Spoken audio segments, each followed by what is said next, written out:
How's it going, everybody? Welcome to the channel. I'm Martin with Belver Auto Spa. This video I'm going to be doing another computer video. So I've done a few computer related videos and people have really taken a liking to them. So it is one of my hobbies, so just wanted to show it off. So some of you may know my profession is IT, which includes not just desktop support, but computer repair, basically a computer technician. It's part of my job. So I deal with computers frequently, taking them apart, putting them together. You guys know I have my own custom gaming PC, or if you don't know, now you do. It's actually right here. Pan over to it. There's my gaming PC. It is a beast. Now this is the one I built for my son. He put some in and out stickers on it, as you can see. So what I have here is a Dell Inspiron, and I think when I got it, so this was headed for a trash pile, but I took a look at it. I saw 8th gen i7, and I said I could make something out of this. So it has an 8th gen Intel i7. So for those of you that don't know, Intel 7th generation and newer supports Windows 11. 6th generation and old, actually no, 8th generation and newer, excuse me, 8th generation and newer supports Windows 11. Prior to that, no Windows 11 support, so those computers, in my opinion, unless they are doing a very specific task, are obsolete. So I was like, oh, okay, cool, sweet. I looked the price of these up online. They're going anywhere from like $250, $300 to like $600, $700, depending on how you buy them from. So realistically, if I were to refurbish this and sell this, I'd sell it for about $400. Anyways, it came with 16 gigs of DDR4 RAM. And that's it. I mean, it was an office PC, as you can tell. So I turned it into a gaming PC. So I'm going to go ahead and slide it over here and get it open up for you. I did this all for less than $200, I'd say. I didn't spend a lot of money on it, so I think it was pretty affordable. So I'll show you the modifications and things I have added or changed. So first thing you'll notice, I got a big piece of metal cut out. And that's because I bought a 120 millimeter air cooler to replace the aluminum heatsink that was in here.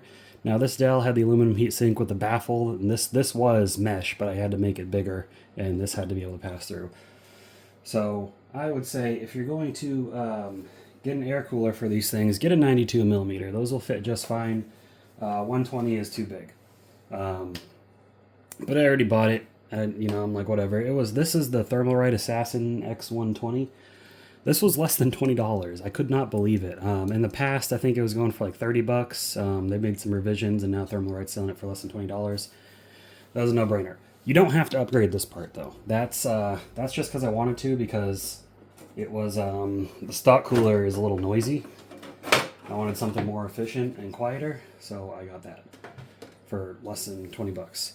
So here's the inside. So what I added was this Be Quiet, what is it, 92 millimeter exhaust fan, because I also added this Intel Arc A380. This is the ASRock model. It does get a little warm. Most graphics cards do get warm. This does have a cooling fan on it, but that air wasn't going anywhere, because with the stock cooler, it just pushes the air towards the motherboard. And that was the only fan in the system other than this, which is just pushing air up into this heatsink and kind of just hanging out here. So I put this here to pull all that hot air back. And now that I've got this on it as well, this is directing even more air towards this fan. This is a powerful little fan. It is from Be Quiet, so it is a quiet fan. Since adding this and this fan, this system is running significantly quieter. If that's important to you, you know, fans can ramp up and get a little bit noisy, but anyways, this is the Dell motherboard. It's proprietary. I can't put this in another system. It's got the front I/O as part of the motherboard, so that's not going to fit in anything else. The RAM, so I think these are two different RAM sticks, but I made them work. They're two 8 gigabyte DDR4, I think 2800 megahertz, something around that.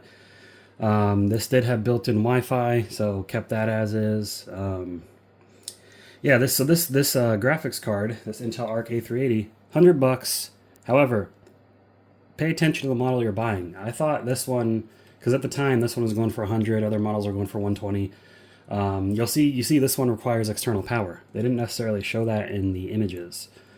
So I had to get a SATA power to PCIe power adapter. And all this stuff, guys, I'll put links down below in case you're interested and you're trying to do something similar for yourself. But Intel Arc, generally these cards don't require external power. They get their power from the motherboard. They do have slim form factor ones or small form factor, so it's about half this width. It'll fit in there. Because this is a ATX mid-tower case, I knew that would fit fine, so that's why I went with that one. This is also the OC edition. You can overclock it. I don't know why you'd overclock an A380, but with this setup, so the Intel Arc A380, the i7 8th gen, I think it's an i7 8700 is the exact model. This exhaust fan to keep it a little cooler. This can run just about every game, 1080p, about 60 FPS. You may have to adjust the settings. I'm not saying max settings for every game. It's really going to depend on the game, but you're playing like esports games like Fortnite, Apex Legends, PUBG. This can handle that just fine. So if you're looking to maybe get your kids something, I tell people all the time, look for a used office PC. Get a Intel i5 or i7 8th gen or newer. If you get an i9, cool, but make sure it's 8th generation or newer. And just so you know, so the model of the CPU back there is a i7 8700. That first number in the model number, i7 8700. 8, that tells you what generation it is, so it's 8th gen. If it was a 9th gen, it would say Intel i7 9 something something. I think right now Intel's on their 14th generation, and I think they release new CPUs like every year. So this, I assume this computer's from 2018, 2019-ish, probably around that time. I know Dell, because they mass produce so much stuff, usually they'll still be selling things a few years later with the older CPUs just marked down. But it was really easy to do. I mean, this thing was super easy to mount. I didn't have to take the motherboard out to change the bracket on the back. I was able to mount to the existing mount points with the mount that it comes with. It's on there solid, not going anywhere. This also came with thermal paste, which was nice. All you had to do is remove one of these mesh tabs back here. I think they just break off. It's a style, maybe. I don't remember. I know some Dells do. And pop this bad boy in, click it in, get this power adapter. There was a space for a hard drive here before, so this does come with. I didn't mention. You can't see it. I guess you can't see it. Solid state drive. It's a 128 gigabyte. I may someday upgrade that, but my son's 6 years old, so he doesn't really care. But yeah, it's got a space for an SSD, an M.2 SSD. So I don't know what NVMe generation it is. So that'll be a little bit of research, but. So this was the SATA power for putting a hard drive in here, or a SATA SSD. I bought a conversion cable. It was like a pack of 2 for, I don't know, like $12-15. Boom, plugged it right in, good to go. And then this power supply is 290 watt. So I don't know how much this is gonna support, but this also looks like it screws in the back. So I can just take this out and put another power supply in there if I ever want to upgrade this thing. Now, when you get to that point, things kind of get more expensive, where you're to the point that, why don't I just buy a case, a motherboard, a CPU, and start from there? That's my opinion, but it's been a fun little project. So this was $100. This was $10. This was less than. This was I think like $17. The RAM I already had, it was used. The computer I got for free, so it was headed for the trash. Check with local offices and stuff. A lot of times, whenever every offices and things like that, they tend to upgrade computers every 5 to 7 years, and they don't bother trying to sell their old computers. They just send them to a recycle center. So you can ask offices, if you know anyone who runs an office or something like that, just say, hey, let me know when you're getting rid of some computers. Let me come grab one, and take your pick. You can even offer like, hey, I'll take it to your e-cycling for you, and just pick something up out of your selection there. But yeah, I mean, overall, it's a good little gaming rig. It runs cool. It's running quiet now with the upgrades I did to it. Cost me less than $250, less than $150 actually. I'd say this was about $130, $140 total. Not bad, right? Not bad for a gaming PC. So Hopefully this information helped you out. And like I said, if I went with a 92mm cooler, it would have fit in here just fine. This is not going to do it. Don't get a liquid cooler for this. This is not going to fit a liquid cooler.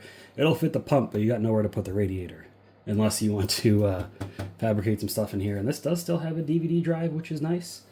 Not really needed, but it is there. Oh yeah, and I got a pigtail connector because this only has one CPU fan header on the motherboard, so I had to get a pigtail connector for this fan. So the CPU fan here and this exhaust fan are both running off the CPU fan header. So, but yeah, it's a nice little PC. It's a little messy because I was messing. I used an angle grinder to make this hole in there, but there it is. Nice little gaming rig.